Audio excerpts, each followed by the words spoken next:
Good afternoon, welcome. My name's Emma Scott, and welcome to Show Me the Money from the CMF. I am the CEO of Cultivation Partners, which is an advisory and consulting firm for media companies. And prior to that, I was the CEO of Beano Studios, a children's media business, and prior to that, the CEO of Freesat. It's very lovely to be here today, and lovely to see so many names popping up on the screen. I'd like to thank our session sponsors, ALCS, for kindly sponsoring us today. And I'm just going to give you a little bit of background about what we're going to be covering in the session today. This is the first event of the series the CMF are planning to discuss the future of public service media, developing the themes in the report that was published, Our Children's Future, in the summer. It's a multi-authored discussion document outlining the issues public service media face in relation to young people and various possible future approaches to the provision of public service content. Contributors include Lord Vasey, former Minister to the DCMS, Anne Wood, Sir Phil Redmond, Lord Putnam, and many more. You can read it on the CMF website or download the full report. At this session, we'll be considering some key questions associated with financing public service media in the near future and in the long term. This money really matters to companies and individuals who write and produce content for children, fiction and factual, live action and animation. Currently, issues such as the privatisation of Channel 4, the review of the future of the Young Audiences Content Fund, and the BBC Mid-Charter Review all impact on how well-funded public service content will be going forward. Looking into the future, the migration of the younger audience is one of the key concerns amongst public service organisations, regulators and government. Recapturing the young with competitive, compelling content, whether that means drawing them back to conventional services or approaching them where they are, entails cost which in many cases the market alone is unable to fulfil.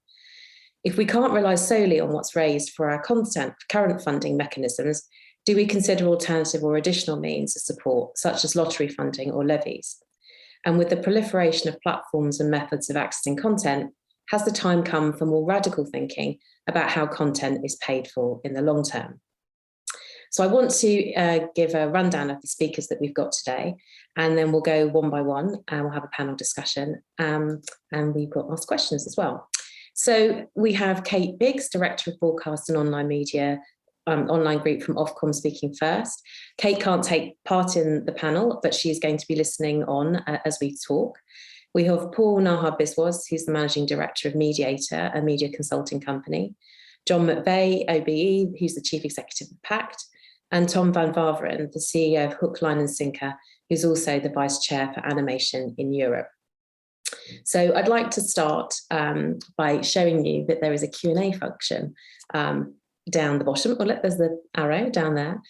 We'd be really keen for people to start to put their questions into the Q&A as we go along. We'll be able to pull them all together, and in the magic that is Zoom, suddenly I'll be able to put the questions to the panelists towards the end. But don't hold back, do put your questions in. We'd really love to make the most of this session and make it as interactive as possible, because sadly we can't see you all in person. So without further ado, I'd like to start with Kate. Kate leads Ofcom's work on commercially funded public service broadcasters on PSB legislative reform and prominence. She joined Ofcom in 2015 and has over 20 years' experience in public policy, having begun her career in the UK civil service, working in the Cabinet Office and DCMS, before moving overseas to work for the New Zealand and Australian governments on a diverse range of public sector reform projects. Kate is going to talk today about the findings from the small screen big debate and summarise Ofcom's July statement on the future of PSBs. She's also going to talk about the recommendations Ofcom have made to government on prominence and the value of commercial partnerships. And as I said, she won't take part in the panel discussion, but I will ask her a question after this, and she will come back in the end section in the Q&A. Hand over to Kate. Thank you.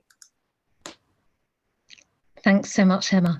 And thank you, Children's Media Foundation, for asking me to speak at today's event. I'm really looking forward to listening to each of the panelists this afternoon and the discussion that will follow and all the Q&As. So please do ask your questions. While I'm not taking part in the panel, if there are questions about Ofcom and our sort of regulatory role, very happy to take those. Now, on the back of that, you might be wondering, why is Ofcom talking at this event about the funding of children's TV when questions about the BBC licence fee or the future of the contestable fund are all squarely ones for government, not the regulator? And you'd be right, we don't have a role in the funding of PSB, but we do have a role in maintaining a PSB system that meets audience needs and interests, including those of children and younger people. We also have a duty to make sure our approach to regulation, which can incentivise or disincentivise what, where and how content is made, remains effective. So I thought it'd be useful if I just briefly summarised the recommendations we made to government earlier this year, and then just a few thoughts on what that might mean for those younger audiences. So we have to take a review of the PSB system, so that's in its entirety across the commercially funded broadcasters and the BBC, every sort of 5 years. The last one was called Small Screen Big Debate, and we published our conclusions in July. And that was a bringing together of a whole programme of research and engagement with industry and audiences all across the UK. We concluded that public service content remains really highly valued by UK audiences. The broadcasters, the PSBs themselves, also remain central to the UK's creative economy, particularly across the nations and regions. So our first recommendation to government was that there should be a revised set of objectives for the PSB system to really focus on how it can be secured and strengthened, focusing on its most important features and including a new objective about supporting the UK's creative economy. Our second recommendation was that the regulatory framework needed to be modernised. And that means fully encompass online services, particularly on demand. The current PSB model is based almost exclusively around very specific broadcast TV channels, and it doesn't reflect the dramatic changes that have occurred in audience habits and technology since the Communications Act in 2003. So we suggested a reframing of public service broadcasting, PSB, to public service media, PSM. An important, albeit seemingly semantic difference. Now, in support of this reframing of PSB as PSM, we repeated our urgent call for legislation to secure the prominence of both live and on-demand public service media services across all major TV platforms. Because we see that it's not enough for the content to be made, it also has to be made accessible and it has to be promoted to the relevant audiences. Finally, we said that even with this suite of legislative and regulatory reform, the changes in audience behaviour combined with the commercial trends, whether it's greater competition from global players of significant scale or the challenges to the traditional revenue models of advertising and the licence fee, we still need radical thinking. We suggested that yes, well, rather we recognise that the PSBs are renewing their strategies and reshaping their businesses with greater emphasis on digital services. They're building new strategic partnerships with other PSBs and across the wider sector, including tech. So, you know, Channel 4 and TikTok's partnership. We recognise the importance of that, and the ambition and pace of those partnerships will be key.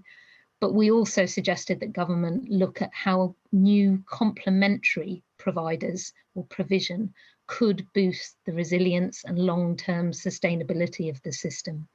We noted that fiscal support, whether that's contestable funding or tax relief, could have a role in that. But we also noted that stakeholders were very concerned about the impact of any top slicing of the licence fee.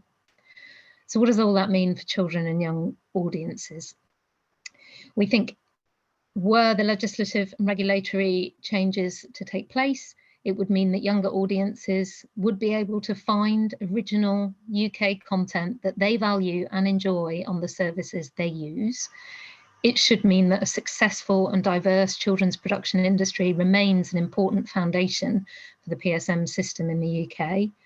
And it should mean that new partnerships and innovations are encouraged and supported. Now, the ball is largely in government's court now in terms of new legislation, but we do continue to provide some technical advice about our recommendations and around obviously our regulatory role. So that's why I'm really welcome continuing discussion with stakeholders, with industry, as we continue to do that work and to reflect on how we can use our existing regulatory tools differently. So that was all I wanted to say, Emma, just by way of a few introductory remarks and a bit of a recap on Ofcom's position on reform of PSB. I hope that's a useful sort of, albeit slightly macro framework for the discussion we're going to hear the rest of this afternoon. Thanks ever so much for that. It'd be really helpful to understand when you talk, because I just think for the audience that we've got here, when we talk about complementary providers, who are we thinking about there? I think we envisaged it could be, there's quite a lot of possibilities. So I think in the way that the Contestable Fund has funded not necessarily just the existing PSBs, there could be partnerships with whether it's YouTube content makers, whether it's some of producers directly. There are lots of ways you could complement and add to the PSM system. And I think our view was those should be explored as a complement to reform of the existing system. Yeah, and you mentioned the Channel 4 TikTok partnership. You know, that it was interesting, wasn't it, when that was kind of announced? I mean, without you commenting exactly on the partnership, you know, what was it that sort of stood out to you guys at Ofcom? Well, I think more generally, I think there's been a bit of debate for some time about, do you, and you mentioned it in your introductory remarks, is it a matter of bringing these younger audiences back, or is it going where they are? And I think the answer is probably on the latter. Certainly our research, which is a combination of user data, like what children and younger audiences are actually doing, but also their attitudes. What do they think? What do they prefer to do? Why? Why are they choosing YouTube? Why are they choosing Netflix as a kind of go-to destination? And I think part of that suggests to us, anyway, that the trend is likely to continue. So how do you work with that in a meaningful way? Now, I think it isn't entirely sort of polarized, because children are still sitting down and watching TV, and they are still sitting with the family and having some shared experiences with siblings and with friends. But I think we need to kind of base our policy approach and our outlook in the reality of what has happened and will continue to happen. That's very interesting, thank you. And then just one last question: quotas. What's your position and view on quotas? Well, obviously, the Digital Economy Act back in 2017 asked us to have a look at children's programming and gave us a new power to set new obligations on the licenses. And I think that really highlighted for us that we largely have a legislative regime from 2003. Because if our armoury is to tell ITV or Channel 4 or Channel 5, they must put children's programming on peak time or off peak on their main channels, it feels anachronistic. We must have smarter tools. We must have a better way of working with the industry, with the broadcasters, to deliver on the outcome we all want, which is children having access to really great original UK content that reflects their lives and their experiences, not the sort of global view of the world. So I think that for us, quotas, yes, they have a place and they'll always have a place, but we have to think what that place is given the way children and all audiences actually now consume content. So I think it's a highlight for us that we needed a smarter range of tools, not just a blunt X% on your main channel. Yeah. No, that's incredibly helpful. Thank you very much. Really useful clarification, and I hope you've useful context for the rest of this discussion. So thanks, Kate. I know you're going to hang around, and hopefully we'll get some questions for you as well. So moving on, I'd now like to introduce you to our first panelist, who's going to speak for a few minutes to give his view on the subject we're talking about today. And I'd like to introduce John McVeigh, who is the Chief Executive of PACT, which is the UK's leading trade association for film, TV, animation, children's and digital production companies. John spends a lot of his time contributing to many UK government and international policy fora on the creative industries, broadcasting, trade and investment. He has extensive experience of policy development across all aspects of broadcasting and television production and leads on all PACT policy development in the UK and Europe.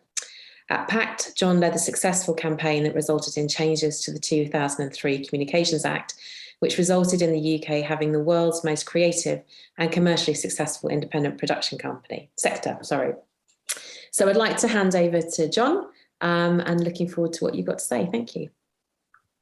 Thank you very much, Emma, and thanks, Kate. I think that was very helpful. I was just reflecting on your last contribution there about the primary legislation that Floella Benjamin got introduced in 2017, which was really correcting the big mistake in the 2003 Act, where children's had been omitted. And I think we might have been in a very different place if the government in 2003 hadn't omitted it and then led to a more, if you want, clunky piece of legislation in 2017. But it did focus everyone on the fact that the children's production in the UK had been failing for a long time because of the changes in the market. And of course, that's what we're still debating today. And, you know, show me the money. Well, it'll be a question of whose money, how much money, and how do you get it? I think we at PACT have always tried to focus on a number of principles on that. We think competition is a good thing in the market. We think investment is a good thing in the market. We think access to audience, whether that's through linear, non-linear, or any other platform that can get to children, is a good thing. I would agree with Kate on that. And of course, you can do that. And we got tax credits introduced for children's. There was a tax credit for animation. We helped set up the Young Audience Content Fund for children's only programming. Bear in mind, at the time, the previous government conceived of that fund as an all genre contestable fund. And we fought very hard to make it only for children's programming for two reasons. One, we wanted it to be about market failure, and the biggest market failure is on children's programming. And two, we wanted it to be a match fund to our domestic broadcasters so that it would help them commission and invest in more children's programming appropriate to their audiences, appropriate to their channels, and appropriate to their strategies. So those are our important principles. And we also fought very hard to make sure that the Young Audience Content Fund was editorially not being involved in deciding what was or was not commissioned. That was a matter for the broadcasters to commission, and then you could apply to the Young Audience Content Fund for match funding to various levels. But the editorial focus remained with the producer and with the commissioning broadcaster. And that's long been a big principle for us in terms of public intervention in the market. It's the same with the tax credits. There are, other than the fact you're not allowed to make pornography or advertising or corporate videos, there is no editorial other than the cultural test in how the tax credits work. And again, that allows for creative independence by the producers and their investors in the work. And those are really important principles. We've looked across the piece over many years to interventions in other countries where there was a massive state intervention, where there's more editorial, more bureaucracy, more approval systems. And while they may work for some countries which have challenges to their language and culture, for us being an English language in the English language market, we don't think they're particularly useful ways to intervene. So going forward, I think there's maybe two things that are important. One is that the Young Audience Content Fund should be refunded. Hopefully the review will lead to that by government. I think it would be a good thing to continue. It's proved to be very effective. And secondly, you could look at enhancing the current tax credit, and something we fought for, but sadly one of our previous chancellors, Gordon Brown, didn't agree, was that the funding you get on the tax credit could be treated as producers' equity investment in the actual project, which would lead to greater revenues returning to the producers. And that's something that government could decide quite simply through a piece of legislation to do that. So those would be where we would start coming at this from. We're not France, we're not other countries, we're the UK, we're a very different market. We have very different structures and very different interventions. And I think the tax credit and the content fund would be two of the ways that we can look at how we can sustain the sector going forward. Because I think critically, going back to some other things which Kate mentioned, which are really, really important, is you can get a commission from one of the big global streamers or big global companies for children's programming. Of course you can, but it may not be particularly British. Linking it to the UK broadcasting system and UK commissioners means it will be British. It will serve the needs and interests of British audiences, and that's really important. And that's why we set up the content fund and why we fought for the kids' tax credit as well. Great, thank you, John. I've got a couple of questions. It seems to me this debate is splitting some of the stuff that Kate talked about. You've got distribution and access to audiences, and then you've got supply. And you're talking a lot about, obviously, supply, which is what your area is. I think it'd be really good to get your view on how these two things should overlap with one another, or should we be separating them out? No. Well, look. I mean, if you were saying getting commissioned by Channel 4 to do a kids live action show, it's commissioned through a British PSB compliance system, but they may put it on their YouTube channel.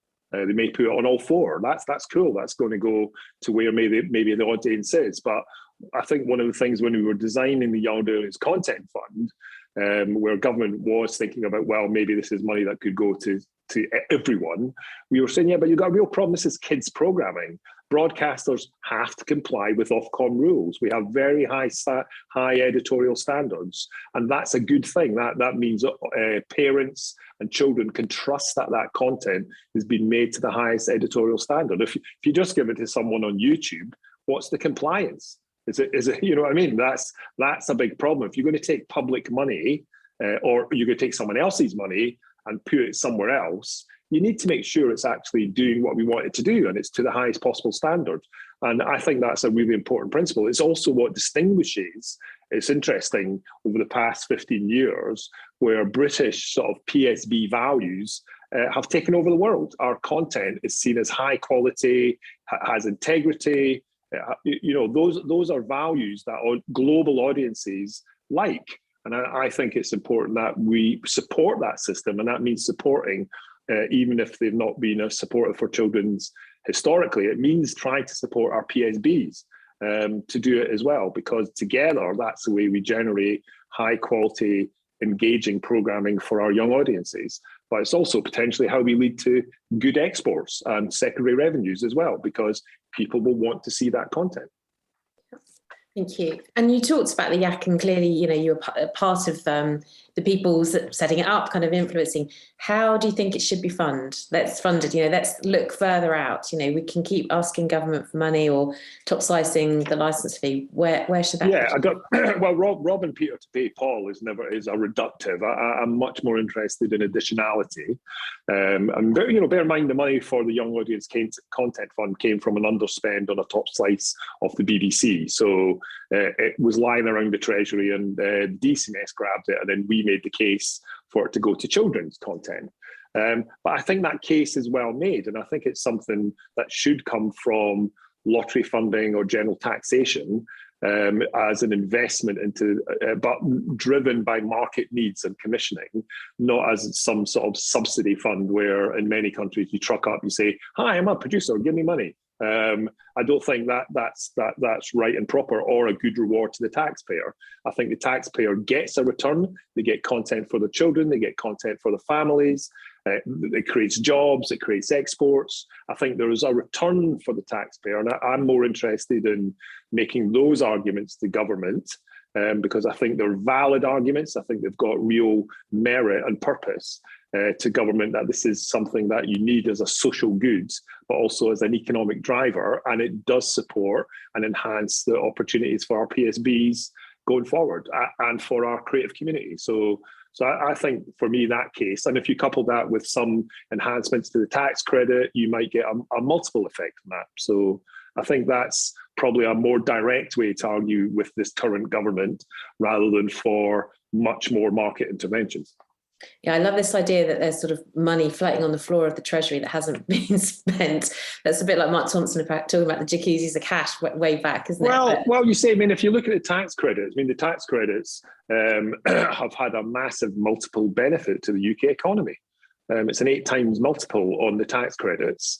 I don't know what the multiples are on the Young Audience Content Fund because I've not been privy to the economic work that the government may be doing, but there is a case that can be made that net, this is actually of economic and cultural and societal benefit. And that's what we look to governments to do. And, this is for the kids, this is for the next generation, this is for our new audiences, British children's programming has many, many ways to engage the future citizens of this country. And I think that's a case that can be made to government. Yeah, I think they're really good points. And so maybe something for our wider discussion around if it's a fund that's funded by general taxation or lottery, how do we stop the government becoming involved in what the content is used for? That's one I'm going to say for later, but I'd love to get your view. I'd love to get your view on BBC Kids moving into BBC Studios and what effect. Well, we can come back to that later if you want, or do you want that just now? Well, give me your quick view and then we'll have a debate about it later. Well, look, BBC Kids sitting in-house was an anomaly after the last charter. It should have always been put into studios. It should be subject to the commercial scrutiny of BBC Studios activities in the National Audit Office. It should compete for BBC commissions alongside ITV studios, any other indie for commissions. And over time, that will be the case because all programmes must be contestable by the end of the charter.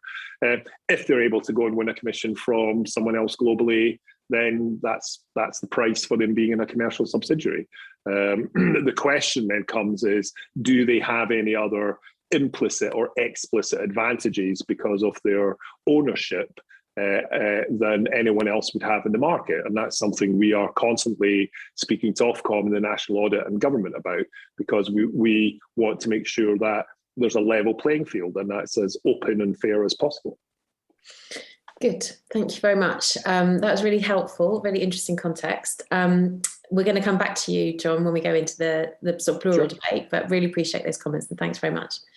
Okay, so moving on, I'd love to introduce Tom van Waveren, who is our next speaker, who's got some really interesting thoughts around this topic and has written about it already. Tom is the CEO of Hook, Line and Thinker, and he's the Vice Chair of Animation in Europe. Bit of background on Tom before he comes in. So Tom moved early in his career from Nelvana to head up Egmont Imagination as its president, where he oversaw the production of more than 100 hours of animation. He's been nominated 3 times for a Daytime Emmy, and he was the CEO and creative director at Cake, the major distribution company, for 15 years, before leaving this year to lead his own company, Hook, Line and Thinker. It specialises in the development and executive production of audio-visual projects. He's the Vice Chair of Animation in Europe, where he's working to improve support for the European animation industry. Tom, I'd like to hand over to you to get your thoughts and comments. Thank you. Thank you. Yes, so the wonderful thing about listening to John and Kate before that is that, I know the intention is to, and I'm sure we're going to have a lively debate, but there's very few things that have been said that I don't feel are very much in line with my own thoughts. But coming from the animation industry and having worked internationally on getting our projects financed over the years, I have always looked at and I have produced shows in co-production with the we've produced in the UK, of course, but we also co-produce and produce in France, Ireland, Australia, Canada, many other territories, Germany. And I've always found it really interesting to try to find a common thread in how the different funding systems are set up and seeing, where there's interesting ideas to be used for inspiration. And thinking about, and I know that, John, you just said you were not France, and I know that's true. But there's another thing that I've always, and that I think in general is something that we're trying to do as a world right now, is to go from linear models to more circular models. And I think part of what is challenging is when there's, and you're seeing it now with the YACs, that basically it's done a phenomenal job, and all the principles on which it was based, I fully agree with, but now they have to go back and just look, seeing if it can be refunded and where from. And so one of the things in the piece that I wrote earlier this year was really about saying, okay, what are the principles that you'd want to do? You want to, like the YACs be doing, to make it easier for producers to get their projects funded, but where do you get that funding from? And one of the models is to make sure that apart from the amount, the commissioning amount that you get from the platform broadcast or whatever the commissioning entity is to have a place to go to get a complement like you can do in the YAC. But so my suggestion was to say, let's look at how the CNC functions, and not to carbon copy it, because obviously it's just getting good ideas from. The elements there that I find are interesting is that it is a broad fund. It's not obviously not only for children's and youth content, but actually for all content in France, and it is funded by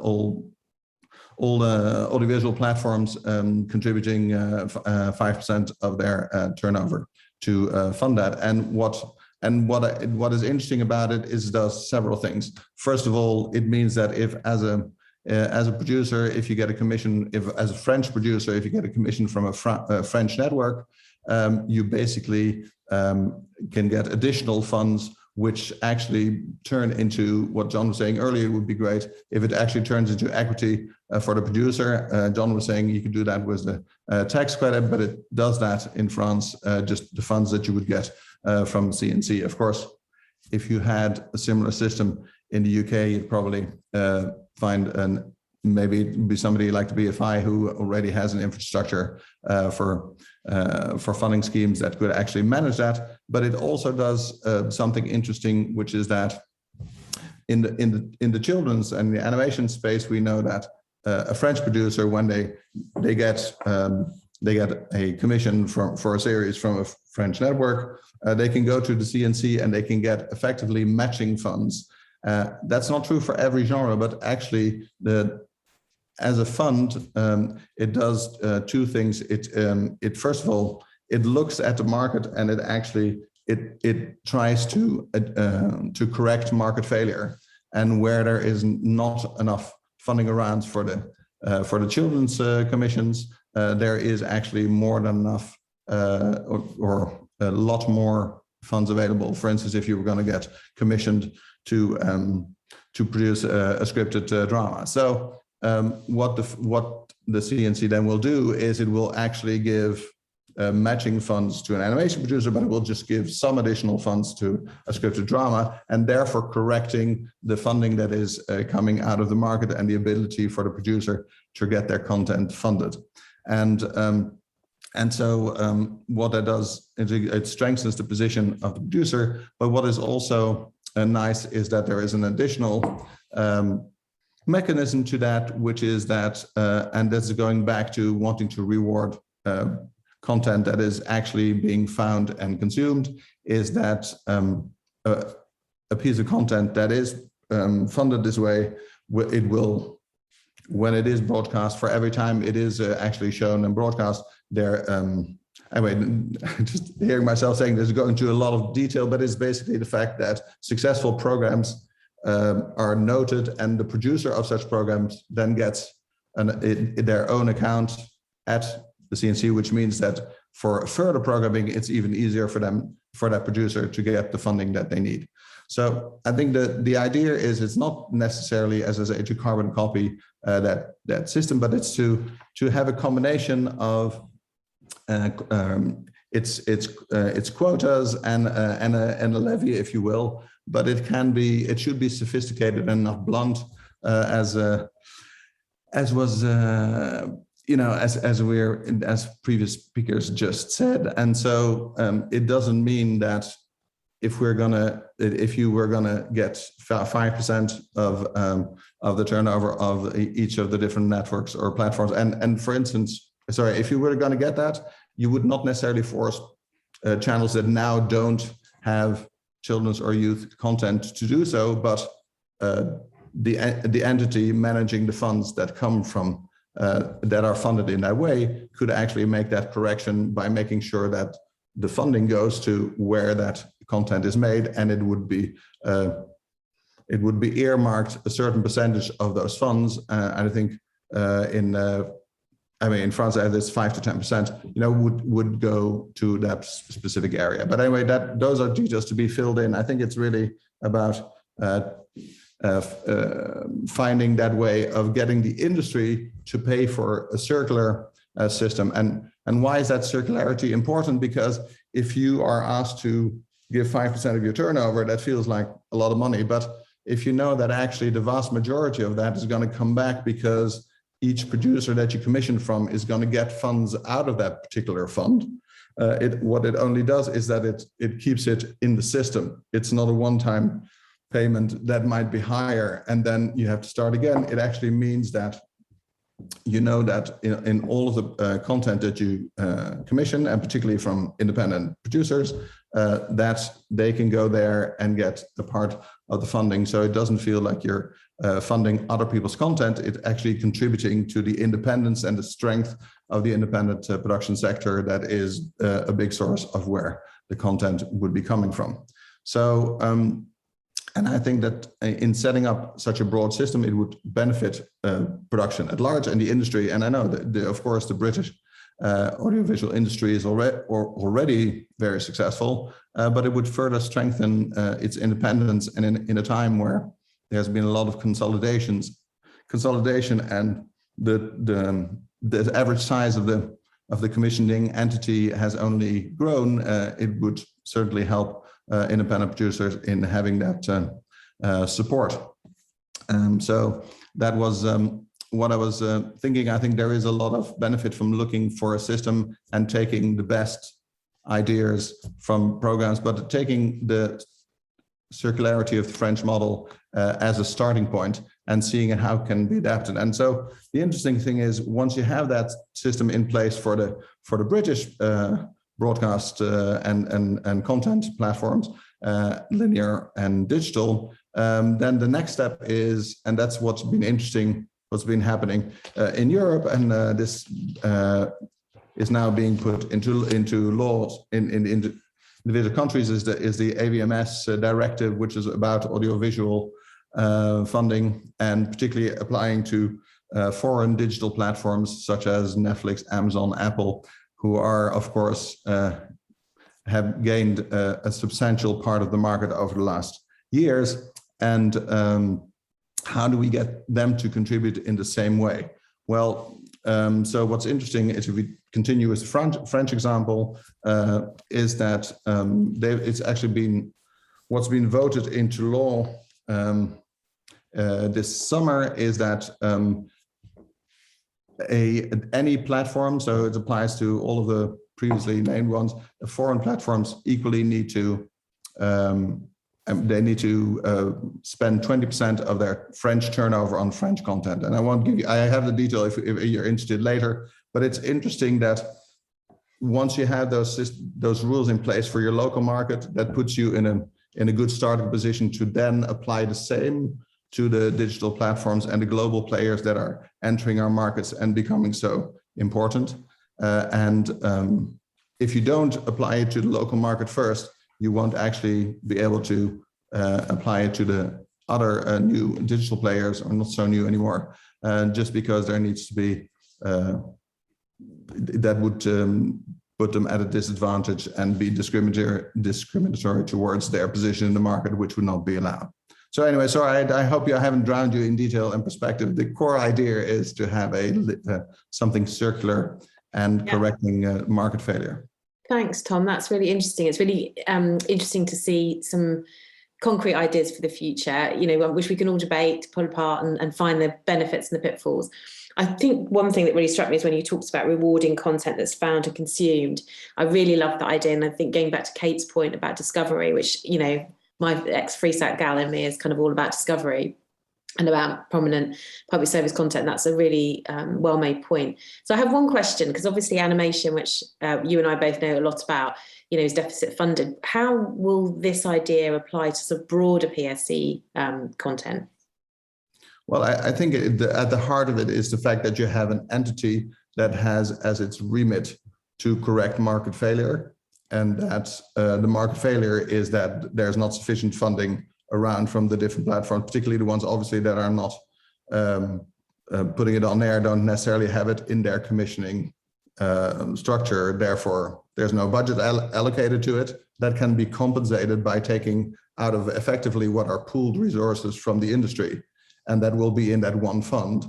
And therefore they can do pretty much what the AC is doing right now, but from within that fund and from funds that come from the industry as a whole. So I think that's, and if we, as long as we secure that there are platforms where that content is produced and can be found, it doesn't need to just be funded by those platforms in particular. It can be actually taken from the pooled resources of the system that you put in place, of that circular system that you would put in place. Great, thank you. Really helpful comments. Thank you very much. So going on to our last speaker now, and then we're going to go to the group session. I'd like to introduce you to Paul Nahar-Biswas, who is the Managing Director of Mediator, which is a strategy consultancy firm. And Paul has been a strategy consultant coming from those that might remember Spectrum strategy back in the day. He has over 20 years of experience in media and digital industries with over 100 clients across 5 continents. He's the former co-head of ITN Consulting, the ex-head of media practice for Alvarez and Marcel, and as I mentioned, started at Spectrum Strategy. So any of us BBC heads will probably know Paul. He was the ex-co-member at Fremantle Media. He's worked at ITN. He worked in New Zealand on the National Digital TV and National Fibre plans. And he's done a lot of learning work for UK Curriculum Online, BBC Education, founded Boclips, the world's largest video library for learning, and is currently working with me on a children's media project. So I know he knows a bit about it, even though he's going to claim he doesn't. Paul is joining us to give a real macro view of the market, and having listened to both John and Tom, will be providing kind of his own context, and we're going to have a bit of a conversation as we go along. So handing over to you, Paul. Great, thank you so much, Emma. As Emma said, I'm not going to add a huge amount of sort of opinion on this area. I think Kate, John and Tom obviously have a lot more expertise, specifically with the answers to some of those questions. But what I did want to do is just draw upon some of the principles of what funding, sort of looks like, and really to come back to the first question about, sort of why are we doing it, and really go from, what are the outcomes and the objectives that we're trying to do, and if we have, depending on those outcomes, what does any vehicle for either levy or tax funding, whether that's grant or venture funding, and how that might change in the future, how those look depending on what our outcomes are. Joe, is it possible just to pull that slide up? Great. So it's a very confusing area. There's a lot of interconnection in it. So I've just put sort of five blobs of questions to ask. And I suppose the first thing that we should look at when we're looking at funding, children's content is the question about why are we doing it?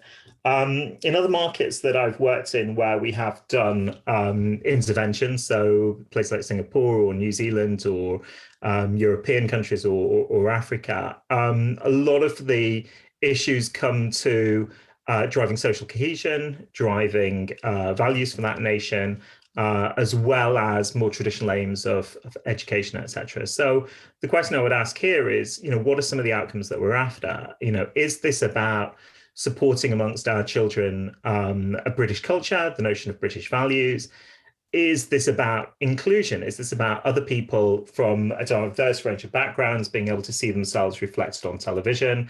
Looking back to my childhood, sort of 40 odd years ago, it was quite an issue. It was an issue for me, and it was interesting to see how the role models that people would see on screen, such as Krishnan and Gaurav Murthy from a news perspective, or others, led to other people going into that sector because they see themselves reflected on television. But also not just it being an inclusion side, but is it about people seeing themselves on television, but people seeing themselves, or people who look like them on television, also interacting with other people who don't look like them on television? And that's one of the key bits about social cohesion. And the third aspect is it, or is one of the questions we're looking at, is this about learning? Is this about education and development? The project that myself and Emma are working on realizes and recognizes that a lot of, especially early years, children's entertainment is actually incredibly important for development. So if you look at the EYFS, the early years curriculum, they're very much aligned with the things that anything that we really do in early years entertainment reflects. And I suppose this is one of the sort of big points or elephants in the room, is this about industrial policy? Is this about making subjective or decisions, some subjective policy decisions about which sectors of the industry we favour? Is this about protection and continuing traditional broadcast? Is this about reflecting the stakeholder relationship of existing content producers, etc.? And it's important for us to distill and understand what our objectives and the outcomes are. And the reason that becomes incredibly important is because when we start to think about levying money or driving tax from people, it's really important that the promise or the relationship that we have with those people who we collect money from is actually fulfilled. So there's been a lot of talk which is saying, well, actually, if audiences have been moving over to on-demand or on-demand or social platforms such as YouTube, the sort of criticism that's been levied at those platforms is that they're cream skimming. They're taking away audiences, but they're not providing the social fabric or the social responsibility that goes alongside it. If that is the case, and that's the reason that we're taxing them, which is to correct the fact that now our children are missing vitamins in their diet, then the question comes down to, does the nature of what we actually produce to remedy that, should that sit with the traditional broadcasters, or should that follow the audience and follow the places where we're seeing market failure? So to go and correct an issue that we're seeing in YouTube or the on-demand platforms, that the places where kids are now moving to don't have sort of proper British values or PSN content. And I think it's really important that we avoid conflating other objectives that we may have that aren't related to that. So if we are saying that it's really important that we have great sort of kids content that reflects British values, that are high quality, that educates, that develops, that reflects themselves on screen, then we've got to separate out that policy objective from other policy objectives we may have, which might be about the continuance of the existing broadcaster status quo. And moving from that, only once we understand and acknowledge that can we move on to the mechanisms to deliver that. And I think some of the principles of those things are, how are we actually reaching or impacting the audience? Are we thinking widely enough? Is it delivering on objectives? And also, how does it deal with outliers and edge cases? Because the thing about edge cases is that when edge cases start to tot up, then we know that the scheme actually needs redesign, as opposed to considering those things as an edge case. And moving from that, one of the questions that's come up more recently, and it's probably come up as an unintended consequence of lockdown and furlough, is an investment which is now made. Historically, investment which would be made would be a grant fund. But is there an opportunity or a question, which is, should money which is being put in either through a levy or a tax be issued as a grant, or should it actually be considered a venture investment? And the reason this has come up is really because of the UK's Future Fund, which was made as a way to shore up startups during COVID. But actually, the model has been deemed to be successful, and that's now being rolled out further. And when we talk about co-investing and looking at an investment being made as a venture, it doesn't necessarily mean that the only thing that's taken back, or the only measure of success on that is traditional return on equity. It could mean about being able to put in things such as, in improvements on utility, delivery against certain societal KPIs, or something very much like the evaluations that Nesta does, and we can look at the return of a venture fund on non-monetary metrics as much as monetary metrics. And then I suppose my final point is, if we pull all those together, how long is a system that we create likely to last? Does it look further into the future enough? Is there a time limit on it being able to look into the future? Is something that works for the next 10 years not suitable for the next 3 years? And if we do this, do we have to consider different forms of media? Do we have to say, if we feel that there is a large flight from linear TV and into on-demand, do we need to go and create a scheme that looks at that migration more rapidly than previously? Do we need to consider different creators and consider different creators who, whilst they might not have the standards that we see on our normal, our historic television sets, do they have the potential to drive up quality and the potential to learn? And should we be making that investment now? And that's my framework, I suppose. Emma. Thank you very much. That's really helpful. Done like a true strategist with blobs. Really interesting. And I think sort of keeps coming back to this point, which I'm going to keep banging on about, is about creating content in the right places for the audience. And we get some questions through on the Q&A that we can pick up later on to do with that. I'm really interested to get your view as a sort of helicopter, entrant into this market. Thinking about the different forms of funding and where they might go. What's your starter for 10 on what the direction of travel should be? I think, to be honest, there needs to be a bigger question than the question that we're asking, and I think we need to say that, in my view, children's media and children's content is incredibly important, because it marks the difference, not just of saying, well, actually, it's a really nice thing to have, but it cements in children, irrespective of their backgrounds, aspiration. It gives them core education, core development. And if that is the case, then should we be more ambitious about what we're asking for, and should we be looking in different places? So if we say that actually this content is, for example, incredibly educational, it's incredibly important for development of children who might not be going to the school nursery until 3, but they manage to get some socialization through British content, which is on air, should that money be coming from the education bucket and not from a traditional broadcast bucket? If we think, when we start to look at sort of early teenagers or teenagers and older children, and we start to look at inclusion or the feeling of exclusion, is actually what we're doing the work of something like Prevent? Are we actually looking at integration and societal integration? In which case, we should be looking at the Home Office budget. And the precedents have been done before. If we look at BBC World Service, its money historically has come through the Foreign Service, because it's, it was always deemed to be, to be an extension of British soft power. And I think if we are more ambitious in that, we should be, making the case, but making the case more tightly, not being constrained by our traditional rules about how we look at things or the systems that we've created for our broadcast structure, and go off and make the point that actually this is really important. If there's one scheme that I think, looking back over the last 10 to 20 years, we regret, or people regret dismantling, was New Labour's Sure Start scheme. And I would say that, especially when it comes to early years children's, a lot of early years children's is that important foundation for a lot of families.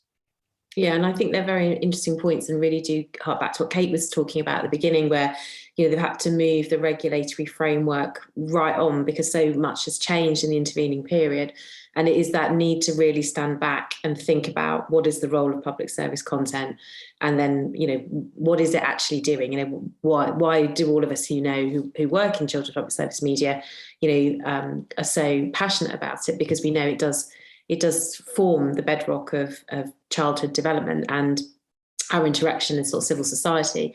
I think they're really sort of very interesting points, and ones that I think we can talk about in the panel, and hopefully we can get some questions coming through. I think what's interesting, and just my last point, is that I advise the Singapore government on its national English language channel, and when we looked at it, the importance of that was it was the only place we discovered that people that everyone in Singapore from all of the various different ethnicities could see themselves on television. And the issue that we had over there is people were stopping watching that for a variety of different reasons, and we looked to relaunch that. The danger of losing that channel was a breakdown in social cohesion across that country. And the government, within an 8-week period, subsidised that channel by 70%. On grant funding, because it was such an important social issue to the country as a whole, as opposed to being constrained within broadcasting per se. That's a very, very interesting case study. Thank you. Thanks, Paul. Before we quickly move on to the panel discussion to get everyone commenting on everyone else's thoughts, I thought it'd be really helpful to outline to everybody what CMF's own position is. So I'm going to just read out where they stand on this to add another perspective into this debate. So the CMF policy in relation to this is that they want to investigate radical approaches to funding and distribution, ultimately considering funding content rather than platforms, so that producers can distribute publicly funded content on any platform, thus getting the content to where the kids are. The continued existence of the YAC fund will be a valuable tool in making this transition. The CMF opposed privatisation of Channel 4 as it cannot be viable for a commercial operator to adhere to the public service aims, and this will hurt the teen audience. They also oppose the licence fee freeze and want to maintain funding for the BBC and give them every opportunity in the medium term to continue to serve young audiences, especially given their plan to serve young teens on BBC Three. And CMF would love to see the continuation of the YAC fund, but not using money from the licence fee, instead using levies, possible lottery funding, or other solutions to finance it long term. And I think part of this debate today and opening this up is really to help the CMF as well think about what those solutions might be. They're not constrained around it, but they're very much looking for, as they describe it, radical new options. So I'd now like to turn to the panellists to come back onto screen and ask as well, before we start this week, for people to go into the Q&A function and start adding in your questions. I know there's some there already, but we'd love to have some more so that we can really broaden and open this up beyond just the four of us.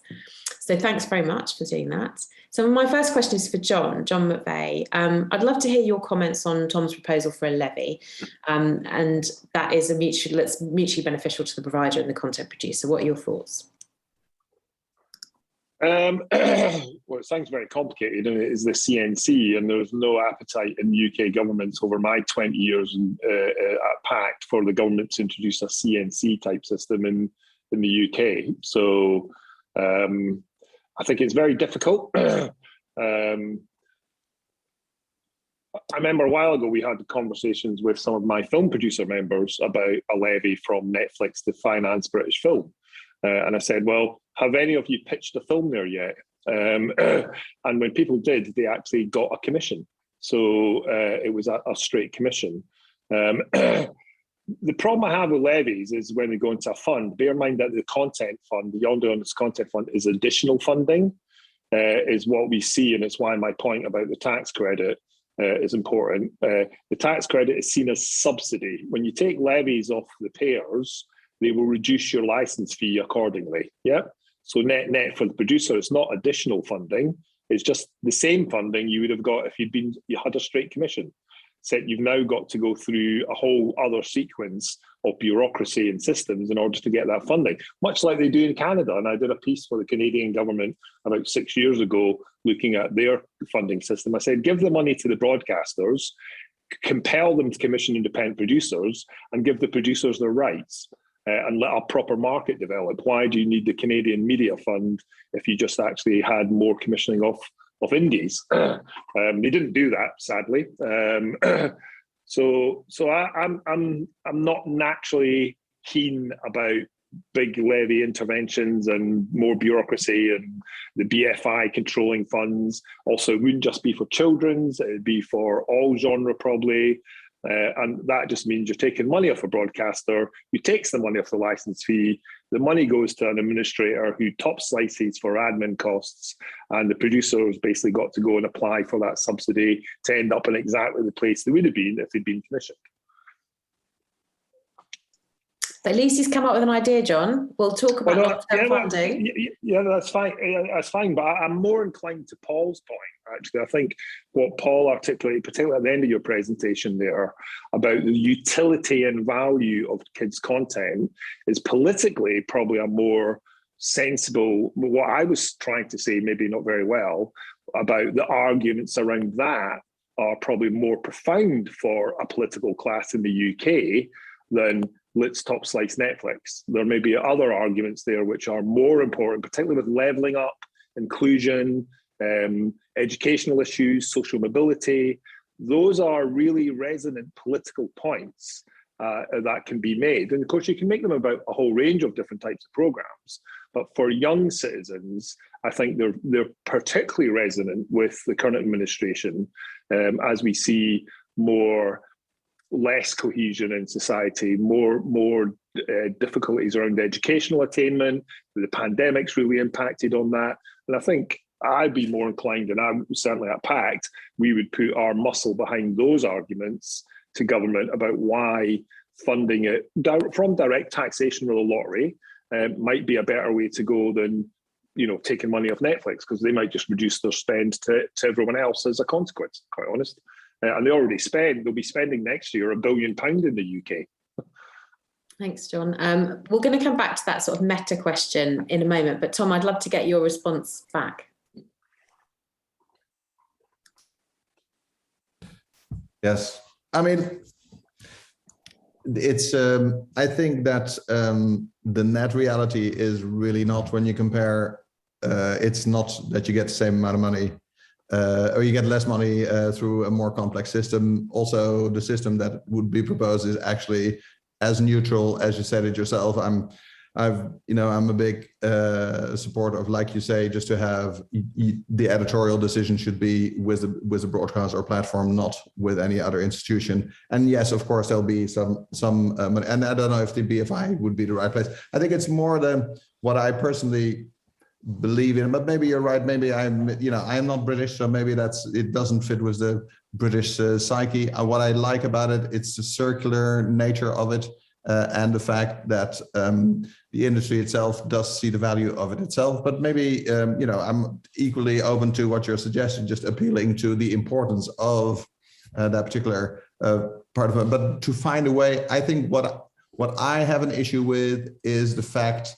And maybe that is, of course, how it's all, of course, there's a circularity and all the licenses need to be reapplied for and allocated every 5 years. So it might not be different for this particular kind of funding, but it's to see now with the YAC funding, we tried that now. It's like, how do we actually make sure that it becomes an automatic, we don't have to re-enter that debate every 3 to 5 years, but actually if we together decide that this kind of problem for you, children's and youth funding is of that fundamental importance for all the reasons that Paul and yourself just mentioned. And I don't think there's anybody on this call that would disagree with that. How do we make it something that it becomes an automatic assumption that we need to provide for that for all those cultural reasons and the importance to give that representation and cultural identity and education and content to that audience. So I don't think, I'm not against that. It's just what I particularly attracted to is the circularity and the strengthening of the position of the producer. Okay, thank you, Tom. Yeah, sorry. Well, that's my job, is the strengthening the position of producers. And I think we've done quite a good job on that in the UK. the content fund was designed as a grant fund to give the equity to the producers. And that was partly to do with where the money came from, but it was also partly to do with quite a big political fight. Because we have seen some public funds in the UK which have an equity position in recoupment, and they can become very aggressive about favouring those investments rather than, if you want, investments which might not make such a high return and give them the return back. So there are things you have to watch out for in that. But if it continued and there was a way to give a return back into the fund that was reasonable and commercially viable, then that might be something worth considering. Absolutely. The other way, of course, is a really good way to levy all these big platforms is just to get them to pay general taxation in the UK on all the value of the sales they generate in our economy, and take some of that money and put it into our children's fund. Absolutely. Yes, I think there's been some interesting support to that. So I'd love to get comments in the Q&A about Tom's circular idea, just so that we get feedback. And Paul, go on, push hard now on John about the future and investment funds and challenge him back. Oh, that's very difficult, Emma. You've thrown me a googly. I'm going to have a think about this. John, what do you see as your ambition for sort of different forms of content? Obviously, I've known you for a while, and I know, obviously, sort of the independent production sector. But the reality is that, especially for kids, and this came, I've got a 6 and a 3-year-old who are, and who watch normal television, and we get shocked really when I find that their friends are all on, sort of tablets, and they're all on YouTube. If children are moving to that, and, people have told me that my 6-year-old is about to reach that point where we're going to be lost from linear forever, which obviously, seeing that my background was in that, I found very upsetting. Yeah. But what's your view, honestly, about that migration of content from, that migration of audiences over into, sort of short clip form, on demand, the Wild West? Yeah. And how do we, how do we continue to play in that? And how do we encourage all our stakeholders and the great people we've worked with forever to be able to continue in existence in that and provide support for that? Yeah, well, I think because the BBC has always done children's, I think you'll find that lots of kids do watch the BBC. In fact, their numbers show that. Yeah, the other PSBs stopped doing children's, so they're not in the party. Hopefully the Young Audience Content Fund, that content is actually ending up on those tablets and in those audiences more than it was, but they're way behind because kids couldn't find what they wanted other than BBC content, so they went and found what they wanted. This was something I've spent 10 years campaigning for kids programming in the UK, and along with Flo Benjamin and other people in the Children's Media Foundation as well. It was the dereliction of our commercial PSBs because the 2003 Act allowed them not to do children's. They were not required to do children's, so that's why children migrated. So I think. But my earlier point, which is about quality control and editorial and compliance, I think it's still important. And also you want those commissioners, those British commissioners with a sensibility of our culture and our society to commission great content for those kids. And if it appears on a Channel 4 kids YouTube channel, why not? I don't have a problem with that. It's just that they're so far behind where the kids have got to that they are playing catch up. I must say though, and this is where I'm going to sort of lay myself, sort of really open, is I have a question on whether on this protection of quality, and the reason I say that, and I mean this in a very specific way, is that when I was growing up, and in fact all my prejudices from over a decade ago is that I think that on television it's really important that people speak properly. So I've always thought, actually, I don't believe that. I've got to be very careful what I say because I talk about but I don't believe that. I don't believe that PSB is merely a mirror on society. I think it's got to lead society. That's my personal view. One of my personal views is that I think PSB and I think we have a role to lead society as well as to be a mirror on it. I don't let that always sort of bleed into everything I do. But the point about that.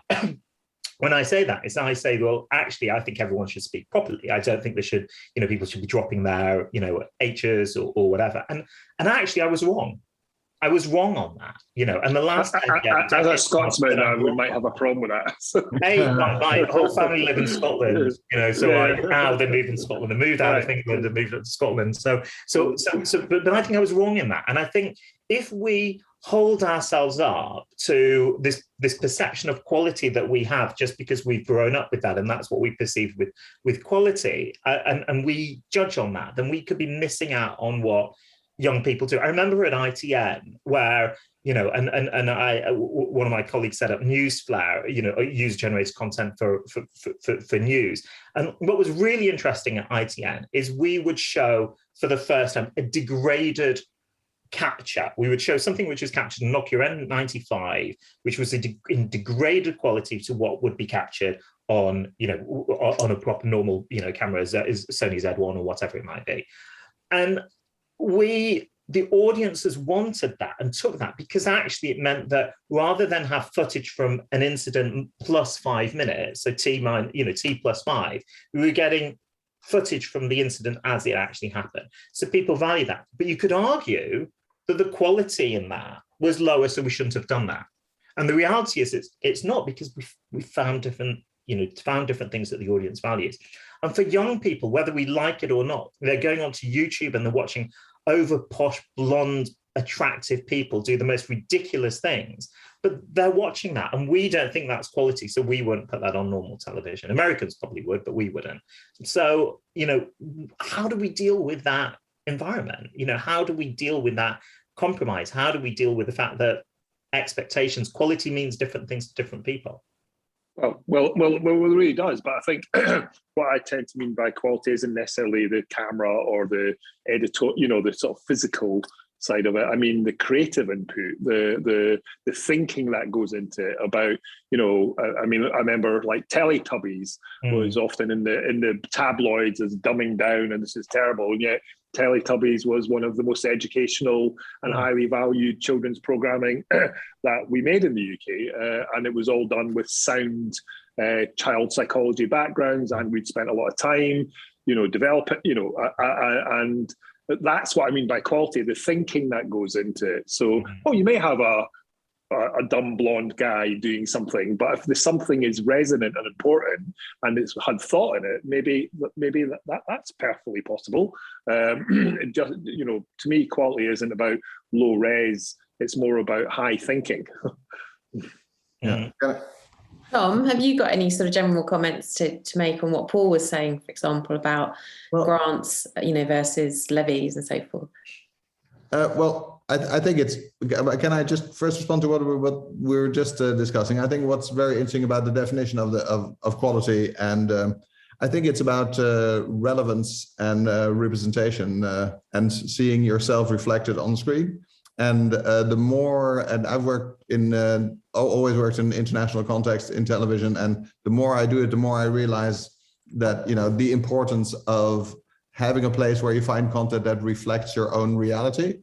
And when you give, when you give children, the audience and any audience, the choice between, I would call like a lot of the kind of content, YouTube content you're referring to, I refer to as visual popcorn. That's very, it's very satisfying at the end of the day when you want to not necessarily be challenged, but just want to be entertained. That's what you consume. But if the alternative is something that is actually about your life and your perspective and where you are in the world, that always wins 99 times out of 100. So I think it's very important to make that kind of content. That content to me is what is quality in today's media environment. And there's a lack of that. There is not sufficient representation, and the danger is that because the business models behind a lot of the platforms where our children go for entertainment, they are not in any way now motivated, or do they know how to even start bringing that kind of content into the mix. And it can be just as satisfying and fun and everything, but bring those elements that are now fundamentally missing. So I think that there's a great opportunity there. Yeah, I think these are really interesting themes, aren't they? We've got the sort of themes of our national identity, what public service is there to do.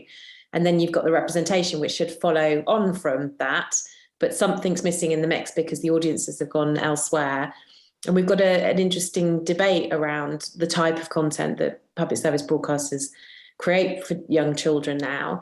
I hear John's point, which is that, it's the Broadcasting Act that kind of made that do it. But there is another school of thought, which is maybe the broadcasters aren't making the kind of content that kids want to consume. And, where does the shift come there? We got an interesting question from Marie, actually, in the Q&A about diversity, and asking, shouldn't we be asking kids around how they, I think it could be complicated to ask them what they think about funding, but, how do you consult with diverse groups of children and young people around what is it that they want and what they want to see? Because I'm sure everyone wants these underpinnings, but, a bunch of us older people sitting in a room are not always necessarily going to kind of reflect what the audience themselves are thinking. Have any of you got any sort of more general comments, or should we move on to the Q&A?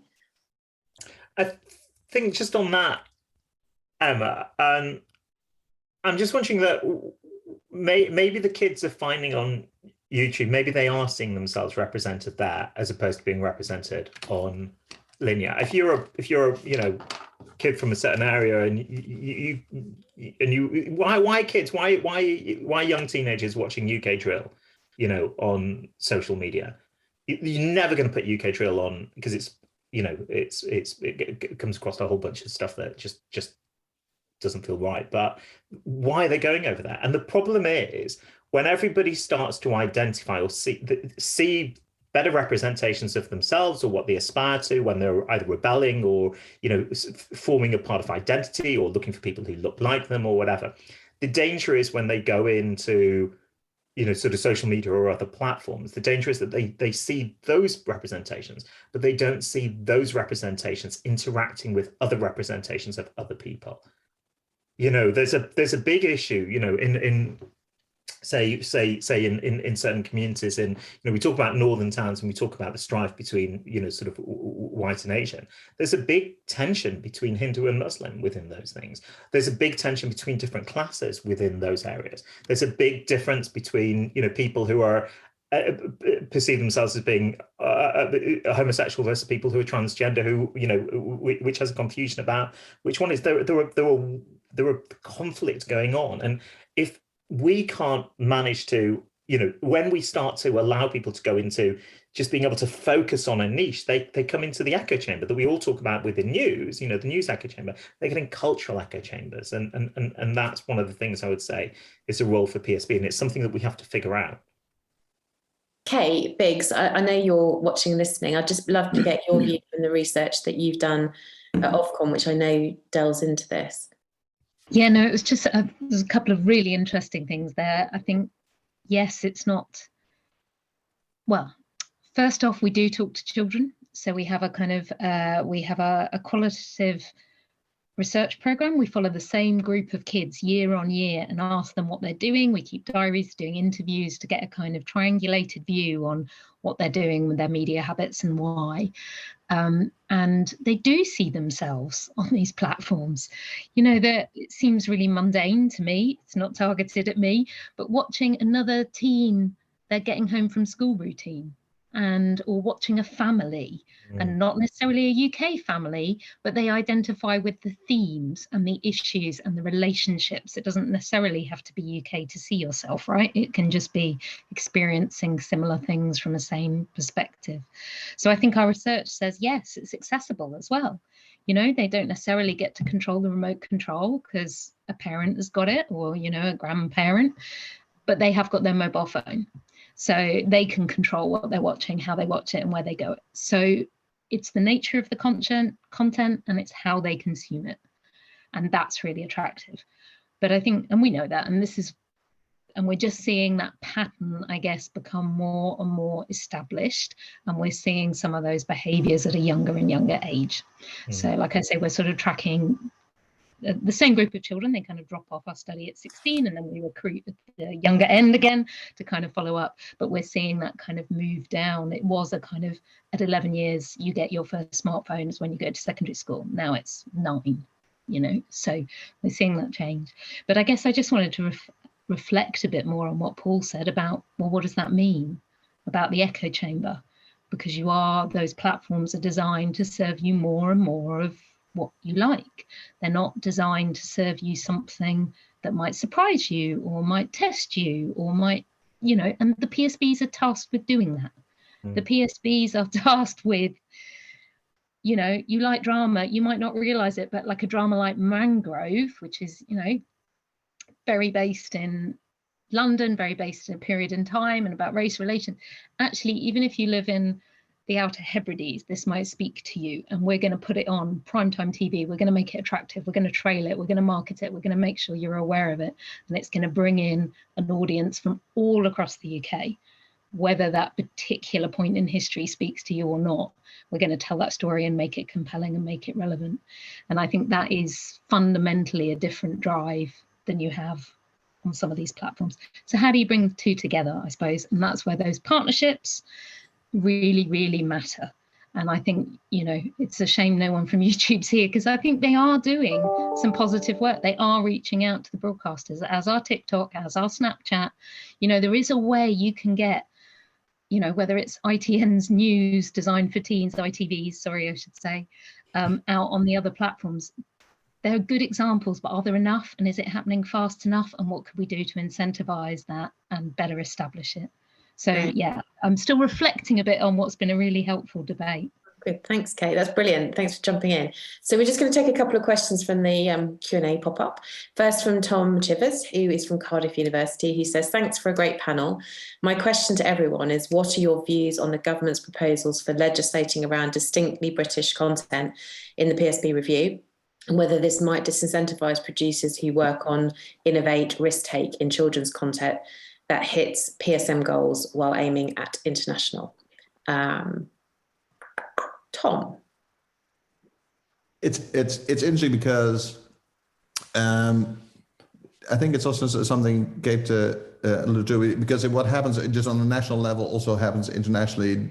Most producers that work in international content say, if you make something to make universal content, don't mix different backgrounds or messages, just make it really consistent and true to the place where you situate your story, and it will resonate with a worldwide audience. At the same time, it is important to see stories told from your own culture. So I think the danger is that there is a kind of seen that often with people trying to be international, is that they try to make the location, for instance, where a story is told, make it a fantasy location rather than put it in somewhere real, and actually embracing the specificness of the country where you situate something, rather than try to tell it in a way that might be a little bit more neutral and therefore perceived as international. It actually does the opposite. So I think you can do both. What you need to do is to fight the reflex of trying to make it more international in how you tell it. By picking universal themes that it will be international, and it will be locally relevant by making it consistent with the culture from the author that is telling this, or the team that is telling the story. Thank you. It actually leads on to the next question, which I'll get John to answer, which is, lovely Colin Ward is saying, but surely Netflix is spending £1 billion on mid-Atlantic content, which does suit the UK market. So sex education being an example. What's your response? Well, I mean, Netflix will spend what they want to spend for their global audience. And they commission a lot of British stories for global audiences, but they're not a local broadcaster. They're a global platform. So they're commissioning stories and ideas from UK creatives to make for a global audience. And I don't think that they're like the PSBs at all. They're a different animal. Some of that will be good. Some of my members will do very well out of that. And indeed, many have at The Crown, Sex Education, and many, many others. And that's money going into British creativity, British jobs, British businesses. And that's good. I'd much rather they spend their £1 billion a year in the UK than spending anywhere else. That's good for our workforce. It's good for our creativity, our writers, our actors, our directors. That's all good. Are we asking them to be as PSBs? Well, I don't think even Ofcom have gone that far, and I don't think government is going to go that far. The question is, what is British content is a really difficult one. We faced this when we set up the Young Audience Content Fund, because the government even then was saying, well, we'd like this to be about British content. I said, okay, so here you have a live action and animation program, and in the program, in the animation, there's a jellyfish called Blob Blob. Is it British or is it something else? How do we know, right?